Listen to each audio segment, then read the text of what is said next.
Here are times Meghan Markle was caught red-handed copying Princess Catherine and Princess Diana. The headlines didn't whisper, they exploded when Meghan Markle stepped out wearing a look many believed belonged to Catherine, Princess of Wales. Just 3 months after the Princess of Wales stunned the public in a refined, perfectly tailored coat dress, Meghan appeared in an outfit that looked almost like a replay. The timing raised eyebrows fast. Fashion researchers documented it carefully.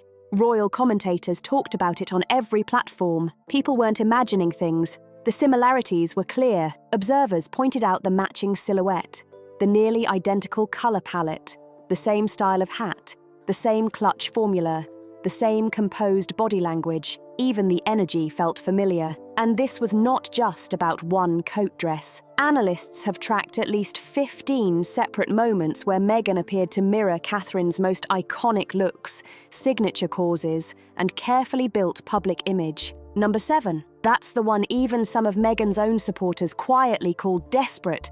When you look at what she tried to recreate, it's easy to see why neutral watchers struggled to defend it. And number 12? That one reportedly pushed boundaries so far that palace insiders couldn't brush it off. But before we get there, rewind to the moment that made the public freeze and ask a serious question. Is this admiration or is it obsession? Let's break down the coat dress phenomenon first. Number 1. The Catherine Walker coat dress moment. For years, Catherine has relied on Catherine Walker designs. The British designer became deeply connected with the Princess of Wales's polished, timeless aesthetic. One specific coat dress worn during a 2017 royal engagement became instantly iconic. It wasn't loud, it wasn't flashy, it was structured, graceful, and perfectly balanced.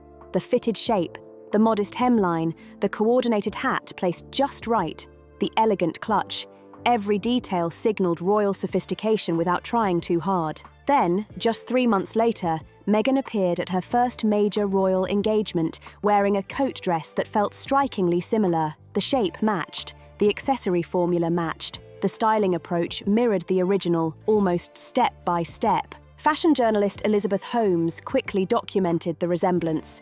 She didn't sugarcoat it. She wrote that it looked like Meghan had studied Catherine's outfit and recreated it piece by piece. The fabric wasn't identical, the designer name wasn't the same, but the overall effect, almost a mirror image. Royal watchers caught it instantly. The reactions online came fast, and they were not gentle. One observer commented, "Meghan can wear whatever she wants, but she'll need more than a coat dress to achieve Catherine's effortless elegance." That was actually one of the kinder takes. Because here's the real twist. This wasn't a one-time overlap. It marked the start of a pattern, a steady pattern, a pattern so consistent that even strong supporters struggled to call it coincidence. And trust this, by the time you reach number 15, the pattern looks even louder. Critics say every attempt to capture Catherine's magic missed one key ingredient: authenticity. The numbers don't lie. The timeline tells a story, and it's a story Meghan probably wishes people would stop connecting. Not cobalt, that vivid, camera-loving, not cobalt.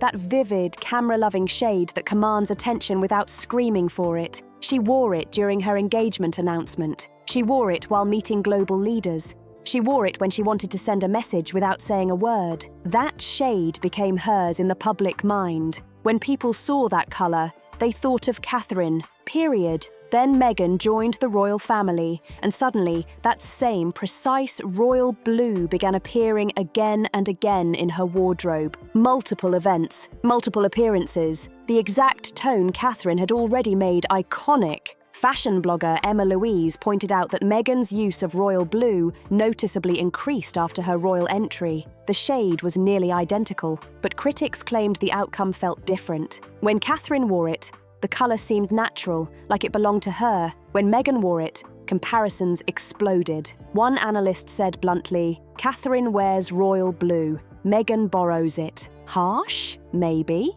but that's how some saw it. Catherine built her identity carefully over years. Meghan, critics argued, appeared to step into an already drawn outline, and people always notice when someone hands in homework that looks a little too familiar. Now, the pearls.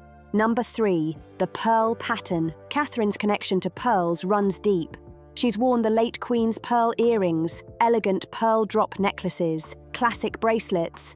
understated chokers. Pearls became part of her visual signature, linking her to royal history while still keeping things modern and fresh. Then, after Meghan married into the family, pearls began appearing more often in her own wardrobe. Not trendy pearls, not bold experimental pieces, classic, timeless pearl styles, similar to the very ones Catherine had helped make contemporary again. Jewelry expert Ella Kay reportedly tracked the shift, noting Meghan's pearl choices increased significantly after 2018. Some pieces closely resembled styles Catherine had previously worn at high-profile events. During Princess Eugenie's wedding, comparisons circulated heavily online. Catherine wore subtle pearl earrings. Meghan opted for larger, more dramatic pearls.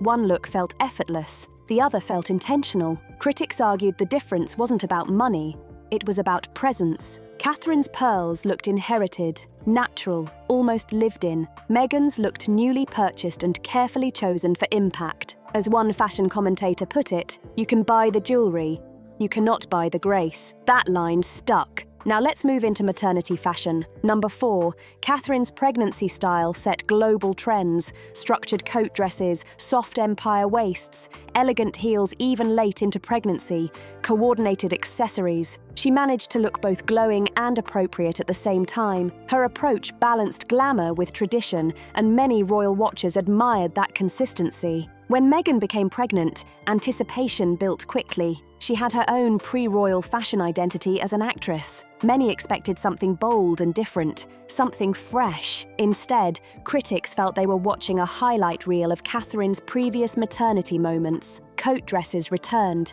Empire waists reappeared. The colour coordination echoed earlier royal pregnancies. The overall silhouettes looked very familiar. Fashion analyst Alicia Brunker commented that Catherine dressed for comfort and her changing body, while Meghan often appeared to dress for the camera. Whether fair or not, the perception grew. One dark coat dress moment especially triggered comparison. Some said it looked nearly identical to an outfit Catherine wore while expecting Princess Charlotte. Online comments grew sharp. "Imitation is flattery, but this feels strange," one wrote. That remark spread quickly, and it didn't fade away. Number 5 shifts from fashion to philanthropy. Catherine built her charitable focus around early childhood development. She didn't just lend her name, she funded research. She launched initiatives. She met with experts in psychology and neuroscience. Over time, early years development became central to her royal identity. When Meghan stepped into royal duties, observers expected her to focus strongly on women's empowerment, something she had spoken about long before marriage. Instead, children's initiatives began appearing in her portfolio too, not fully replacing her previous interests, but enough to invite comparison. Royal commentator Richard Eden noted the overlap. Catherine had already made early childhood her defining cause. Meghan's entry into similar territory felt, to some, strategically timed. Supporters say shared interests are natural.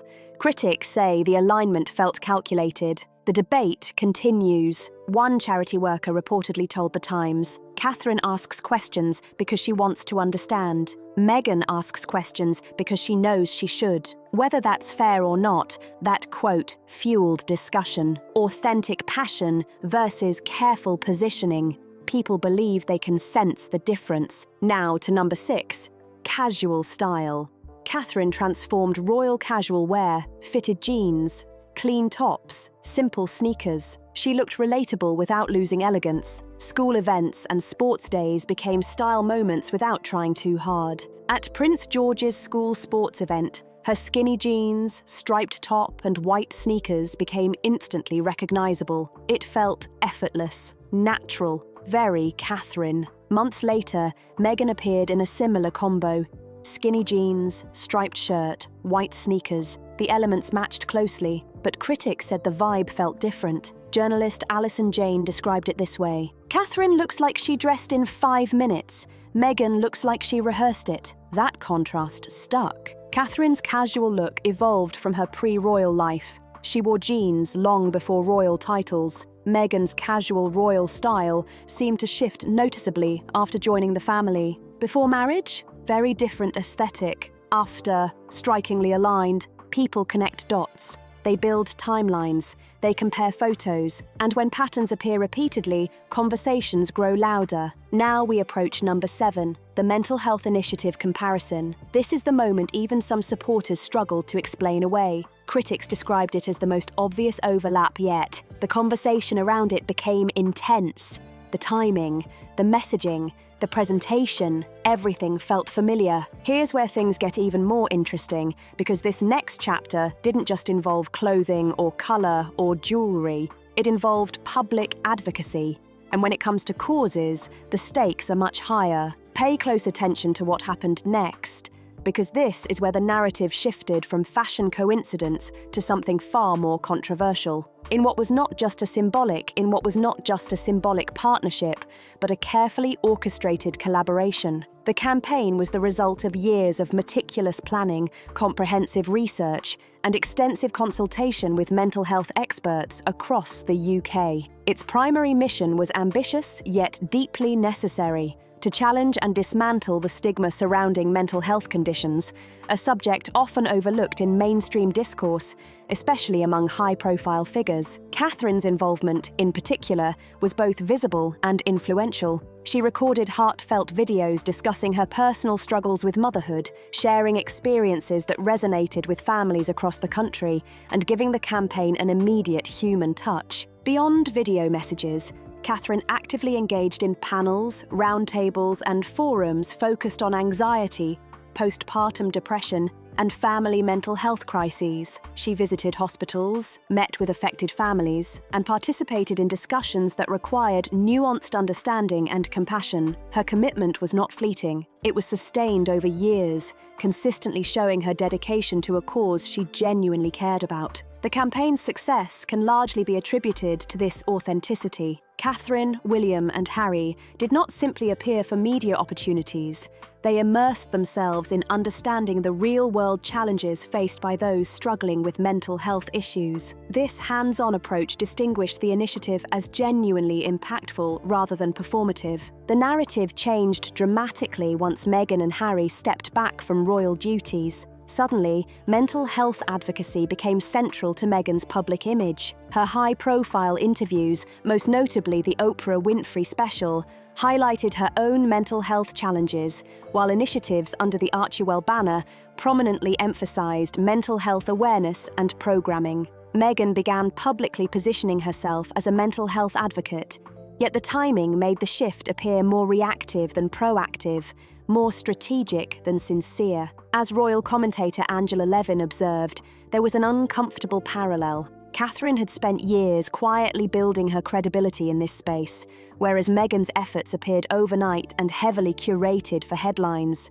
This contrast sparked widespread public discussion and scrutiny. One approach, Catherine's, suggested deep, long-term commitment and genuine engagement. The other, Meghan's, suggested strategic positioning designed for image management. Comment sections, social media threads, and opinion columns were filled with remarks emphasizing the difference. Catherine had done the work, step by step, often away from the media spotlight. Meghan, meanwhile, seemed to take credit, sometimes even offering mental health guidance while outside the very royal support systems Catherine had helped create and nurture. For many observers, the distinction was clear. Advocacy built over years cannot be replicated instantly. Genuine passion and calculated positioning are two fundamentally different things. Number 8, the family photography aesthetic, is another area where Catherine has become unmistakably iconic. Her family photos, which she often takes herself,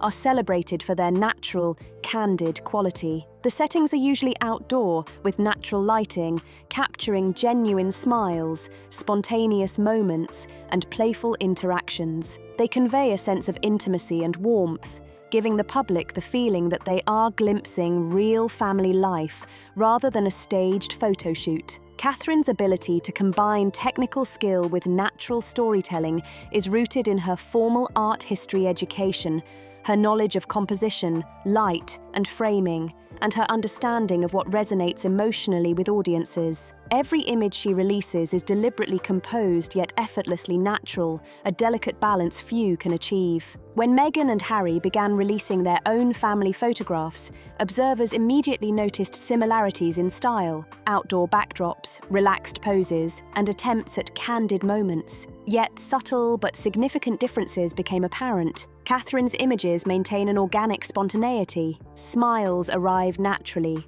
Gestures are unforced, and every photograph conveys the impression of a lived moment. Meghan's photos, by contrast, often felt staged, carefully arranged to appear natural. Photography experts noted the difference. Catherine waits for authenticity to emerge, while Meghan seems to engineer it, sometimes requiring multiple takes to replicate genuine moments. The annual Christmas card comparisons only amplified these observations. Catherine's cards showed children actively playing in natural light, while Meghan's featured carefully posed children in professional settings. The effect is subtle but powerful. Audiences instinctively respond to authenticity and recoil when images feel manipulated. Number 9 highlights the royal walkabout technique, where Catherine has transformed public engagements into genuine, memorable interactions. She routinely kneels to speak with children at eye level, spends time with elderly fans who have waited for hours, accepts gifts gracefully,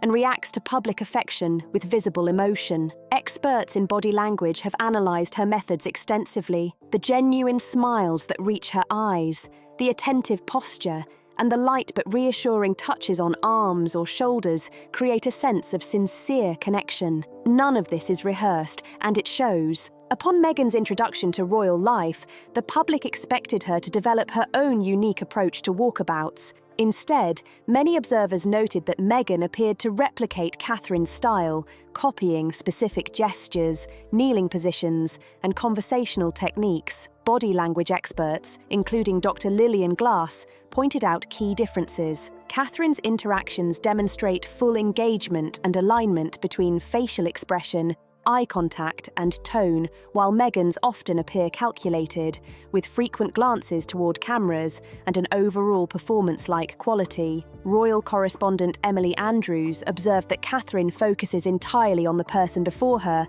whereas Meghan's gaze is often outward, directed toward media coverage. Actions can be imitated, authenticity cannot. Number 10. Diplomatic dressing showcases Catherine's mastery of subtle but meaningful fashion communication. She carefully chooses designers from host countries, incorporates culturally significant colours, and selects jewellery with local relevance. Her method communicates respect, sophistication, and cultural awareness without appropriation. Catherine's visits to Poland, Germany, and India exemplify this approach. Every choice harmonises with her existing style while honouring the host nation. Meghan attempted a similar approach on tours to Australia and Morocco, wearing local designers and incorporating national motifs. Fashion critics quickly noticed a crucial difference. Catherine's approach feels organic and seamlessly integrated, while Meghan's choices often feel like a checklist of cultural etiquette rather than an extension of personal style. Australian journalists observed that Catherine's designs enhance her established aesthetic, whereas Meghan's seem performative, aimed at demonstrating correctness rather than genuine connection. Fashion communicates beyond clothing. It signals values, respect, and intention. And audiences instinctively detect authenticity versus calculation. Number 11, the motherhood narrative, is another area where Catherine has set a distinct, enduring standard. She has consistently built her royal identity around motherhood and early childhood development, openly discussing the emotional and mental health challenges of pregnancy and parenting. Her early years initiative is deeply rooted in authentic engagement, with a firm understanding of research and practical knowledge, making her a credible advocate in the field. When Meghan became a mother, the public anticipated her to establish a narrative reflecting her own experiences and priorities. Instead, many of Meghan's messages closely mirrored Catherine's earlier work: early bonding, parental mental health, and child development. Even certain phrases echoed Catherine's established statements. Experts, including Dr. Emma Van Berg, observed that Catherine's motherhood narrative evolved gradually over multiple pregnancies, while Meghan's messaging appeared fully formed and immediate. Interviews, particularly the Oprah special, made these parallels more apparent. Catherine's reflections were seen as brave and supportive, while Meghan's were interpreted by some as strategic and self-positioning. A social media user summarized the public perception succinctly. Catherine shares to help others. Meghan shares to spotlight herself. Audiences can sense intent, distinguishing between vulnerability for altruistic purposes versus performative vulnerability. Finally, number 12 examines the future queen attempt. Catherine's trajectory is constitutional reality. She is the future queen consort once William ascends the throne. Her preparation has been extensive and deliberate. Decades of private training, diplomatic briefings, and incremental responsibility have been carefully orchestrated, with direct mentorship from the reigning monarch. During Meghan's time as a working royal, observers noted moments that suggested she sought to position herself as an equal counterpart to Catherine. In joint appearances,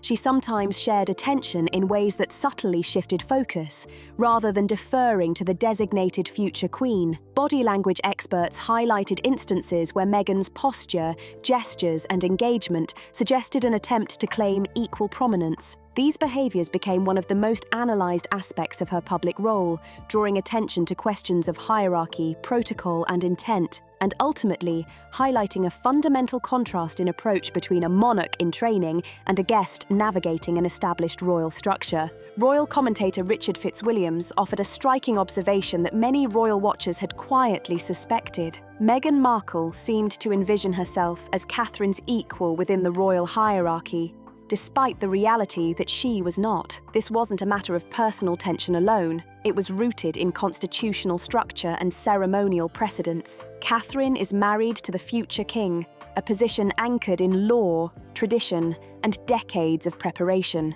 Meghan, by contrast, was a former working royal who had voluntarily stepped away from the institution. Sources within the palace suggested that this disconnect between expectation and reality contributed to significant frustration on Meghan's part, as she navigated a role in which she was expected to support rather than co-lead, a subordinate rather than a counterpart to the future queen. From the outset, Meghan reportedly anticipated a partnership in prominence, imagining a kind of co-star dynamic with Catherine that the institution itself could not accommodate. This desire to share the spotlight was never aligned with the roles assigned by the royal family's protocols. When Meghan and Harry stepped away from royal duties, she appeared to continue projecting herself as an equal to Catherine, not only in interviews and public appearances, but also in carefully timed announcements that coincided with Catherine's engagements. Hugo Vickers noted that these actions created a perception of rivalry,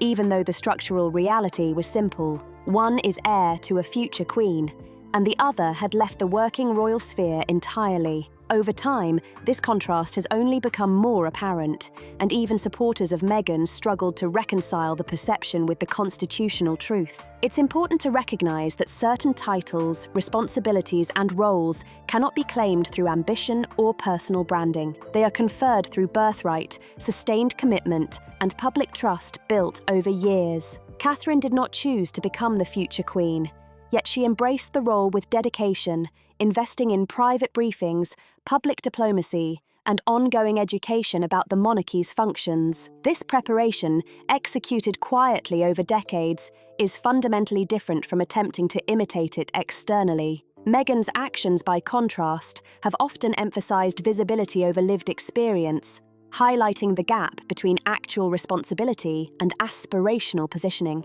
The contrast becomes even clearer when examining media strategy. Catherine's approach to the press has been carefully developed over 20 years. She has learned how to balance transparency with discretion, providing the public with glimpses into her family life and charitable work while protecting sensitive private matters. Family photographs released by Catherine herself, often showcasing candid moments of her children and husband, feel authentic because they are genuinely captured by her hand or under her supervision. Her appearances are documented, but privacy for her children is maintained. This balance engenders trust and admiration as the public senses that they are being offered access, not manipulated. In stark contrast, Meghan's media strategy has often been highly orchestrated, involving tight control over images, selective releases, timed interviews, and strategic magazine features. Every element seems designed to maximize perception and message control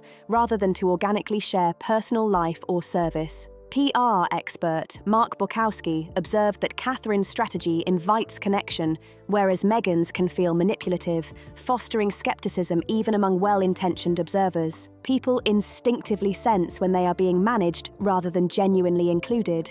And this difference has consistently influenced public reception. The contrast between approaches becomes most evident when handling press intrusion. Catherine has faced aggressive media scrutiny throughout her public life. She responds when necessary through official palace channels, but otherwise maintains dignity and discretion, never allowing press invasions to dominate the story. Meghan, by contrast, has taken legal action, released carefully curated statements, and orchestrated public narratives that many perceive as leveraging media attention for personal messaging. From anonymous friend statements in People magazine to the carefully constructed letter to her father, these responses emphasize visibility rather than measured response, demonstrating a fundamentally different understanding of royal exposure and responsibility. Charitable patronage is another lens through which these differences are clear. Catherine has built her portfolio gradually, selecting organizations aligned with her authentic interests, including early childhood development,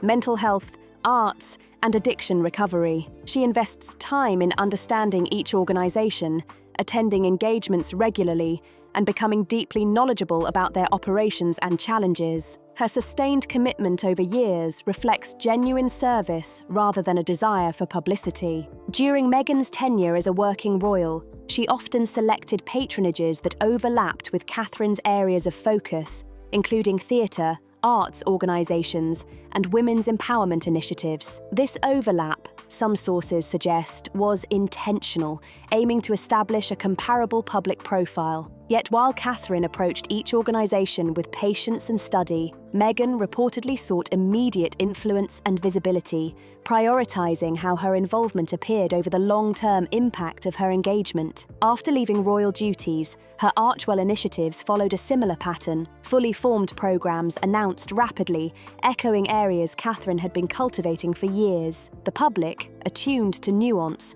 often recognises when passion is built over decades versus when it is designed for immediate perception. Authenticity in this context cannot be faked. Catherine's work reflects accumulated expertise, trust, and lived experience. Meghan's efforts, though highly visible, often seem reactive or constructed, emphasizing the performative rather than the deeply experiential. This distinction becomes stark when examining public approval. In a 2023 YouGov poll of British respondents, Catherine ranked second among all royals with a 76% approval rating, while Meghan languished near the bottom with just 23%. The gap is stark and indicative, illustrating how the public rewards consistent authenticity over media-driven image management. Further polling reinforces the significance of these differences. When respondents were asked who best embodies royal values or serves as a role model for young women, Catherine dominated. When asked who represents the modern monarchy effectively, she again led by a wide margin. Despite Netflix documentaries, high-profile interviews, and meticulous branding efforts, Meghan's popularity consistently lagged behind Catherine's. This pattern is evident internationally as well, including in the United States, where Meghan might have expected stronger support, and across the Commonwealth, where Catherine maintains substantial public trust and admiration. The reasons for these approval gaps are layered. Catherine demonstrates humility, resilience, and quiet strength. She adapts to the institution's demands without expecting it to change for her, and fulfills her role without complaint. Meghan's public messaging often conflicted with her actions, seeking privacy while courting publicity, advocating service while demanding accommodation for her needs, or criticizing the royal institution while publicly highlighting familial tensions. Such contradictions undermine trust, leaving observers skeptical of the underlying intentions. Even fashion illustrates the difference in authenticity. Catherine's style, from everyday attire to ceremonial garments, reinforces a personal brand that feels approachable, elegant, and contextually sensitive. Meghan's attempts to replicate this aesthetic, from coat dresses to pearls, maternity fashion to casual outfits, often emphasized performance over genuine expression, drawing attention to the gap between studying a style and living it authentically. Similarly, initiatives like mental health advocacy, charity work, photography, and public engagement follow the same pattern. Catherine develops these naturally through sustained, meaningful involvement, while Meghan's engagement often appears reactive, strategic, or staged. Ultimately, audiences recognize the distinction between inherent qualities and surface imitation. Grace, humility, and quiet dedication cannot be copied.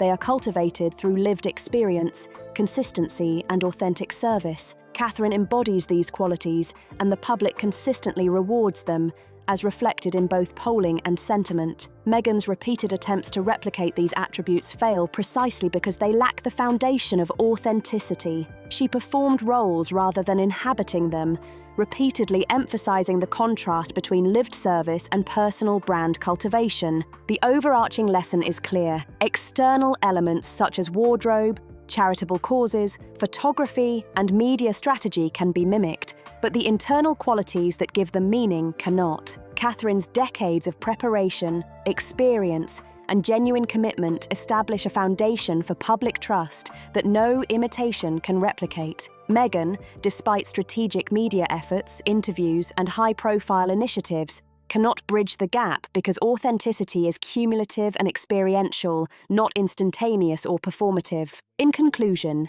Meghan's approach demonstrates the limits of imitation without foundation. She had opportunities to create her own authentic identity within the royal institution, benefiting from global recognition and platform from day one. Yet her choice to emulate Catherine highlights the inherent vulnerability of constructing image without substance. Catherine succeeds because she embraces imperfection, occasionally stumbles but consistently prioritizes genuine service. That authenticity creates connection and trust that no media strategy can manufacture. Meghan's attempts, in contrast, emphasize performance over lived experience, revealing the gap between personal brand ambitions and authentic royal service. The story is not merely tabloid drama, it is an ongoing lesson in the value of authenticity in high-profile roles. Every public misstep, every calculated image, every attempt to mirror Catherine underscores a fundamental truth. Public trust cannot be fabricated,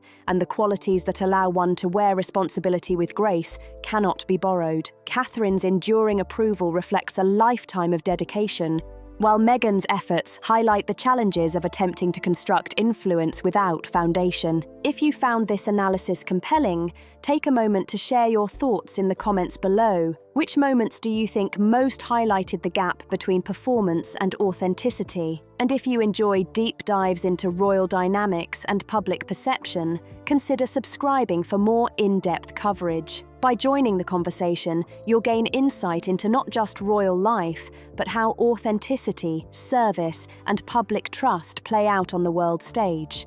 This is a story about the enduring power of genuine commitment versus carefully curated performance, and it's far from finished. Thanks for watching, and I'll see you in the next breakdown.